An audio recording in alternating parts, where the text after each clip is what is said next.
Welcome back. So apparently I messed up, and I guess we don't have Bonnie today, and that's my bad. But it gives us a little bit more time to talk about our mindfulness moment. So earlier today, the question of the day was what's the one, if you could change one thing that would change your life for the better, what one thing would you do?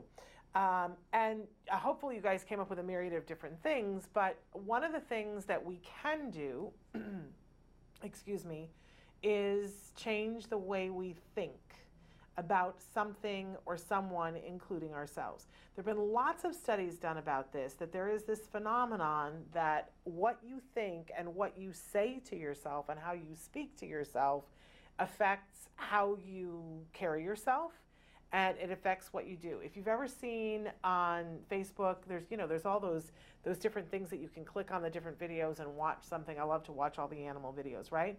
But there's an amazing series, and I don't know what it's called, but a photographer had just random people, and they took pictures of the people, right?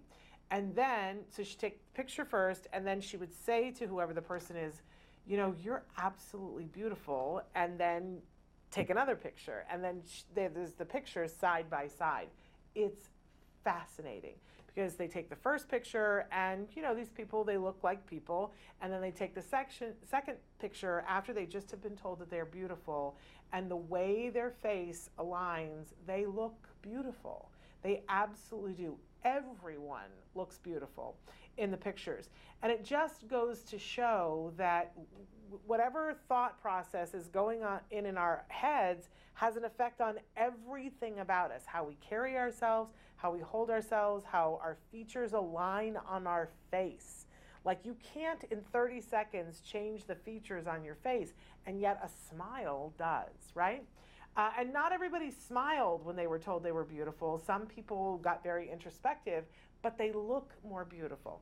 So we do know that there is this phenomenon that what you think becomes what you say, becomes what you do, becomes your experience of the world.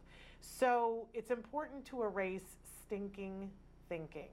And this can be towards yourself or towards something that you're doing. It can be towards your child. It can be towards your child's progress. But if every day you tell yourself, I can't, then what you will find often, most often, is that you can't. If what you say to yourself every day is, I can, you will find you will be able to do more things. And studies have borne this out. So ask yourself, where is my stinking thinking? And if I could change that thinking to anything else, what would I change it to? And this isn't just a phenomenon for you, it's a phenomenon for the people around you. So for me, I have this wonderful child, and I want him to grow up and be confident. I want him to have a sense of himself. I want him to be able to have positive self-talk. And this is actually a lesson that is included in skills for autism, because it is that important. Have you ever been around someone, a kid or an adult, that they mess up and they go, oh, I always mess up, right? And they're instantly in this hunched over thing, and they're like, I'm so bad. I'm horrible at this, right? And to think, if that's what's coming out of their mouth, what's going on in their head? And you might just walk around for a day, take a baseline, and notice all the stuff that you say about yourself and what you're doing and the things around you. And think, boy, is that what I want to be on the endless tape in my head? I know that a lot of people scoff and laugh at affirmations, and I think, affirmations don't change the world. But if you could take an affirmation and truly begin to believe it, I think that does change your world. It changes the way in which you view your world. So it's got to be the right affirmation, and there's not a one size fits all, right? But something that you can say to yourself that's positive.